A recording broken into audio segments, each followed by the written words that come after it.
নতুন প্রজন্ম ভোট দিবে।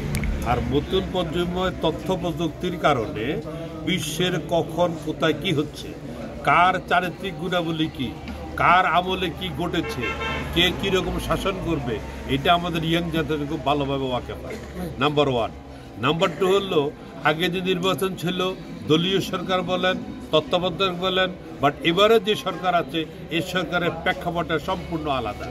আমি মনে করি এই নির্বাচনে কোনো দখলদারি হবে না, কোনো জোর জবরদস্তি হবে না, মানুষ স্বতঃস্ফূর্তভাবে নির্বাচনে অংশগ্রহণ করবে।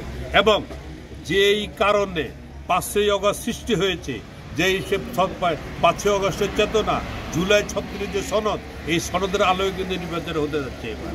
এবং আমরা যারা যাই বলি না বলি, আপনি ভোট দেবে, ভোটার আপনাদের মনে কি আছে? অতএব মনে হয় এই নতুন বাংলাদেশে নতুন প্রজন্মের কাছে কোনো লোকজন, কোনো সন্ত্রাসী, কোনো চাঁদাবাজ, কোনো মাদক ব্যবসায়ী, কোনো চরিত্রহীন, কোনো লুটেরাকে আমার মনে হয় না এবার ইয়াং জেনারেশন ভোট দেবে বলে বিশ্বাস করি। সো যে কারণে বলেছি, আগের নির্বাচন নয়, এবার নির্বাচন একটি অন্যরকম নির্বাচন হবে, নতুন বাংলাদেশ নির্বাচন হবে।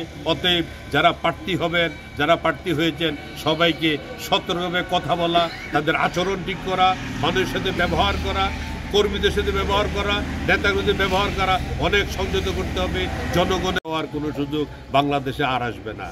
ভোট নিতে হবে আপনাকে মানুষের মন জয় করে, ভোট নিতে হবে মানুষের ভালোবাসা আদায় করে, ভোট নিতে হবে আপনাকে শুধু দলীয় ভোটে নয়, আপনাকে জনসাধারণের ভোট নিতে হবে।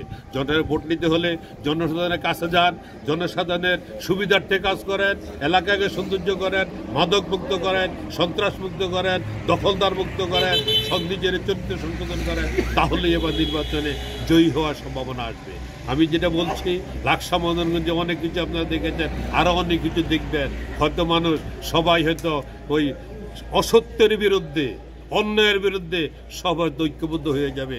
তখন ঐক্যবদ্ধ হলে লাকসা মদনের প্রেক্ষাপট আরও অনেক কিছু হতে পারে। আচ্ছা, একটা বিষয়, প্রতীকেই একমাত্র আপনাকে পাশ করাবে না। এবার নির্বাচনে পাশ করতে হলে যেমনি প্রতীক প্রয়োজন আছে, আপনার ব্যক্তিগত আপনাকে সৎ মানুষ হতে হবে, আপনাকে সন্ত্রাসের ঊর্ধ্বে থাকতে হবে, চাঁদাবাজের বিরুদ্ধে থাকতে হবে, মাদকের বিরুদ্ধে থাকতে হবে, মানুষের মন জয় করে দিতে হবে।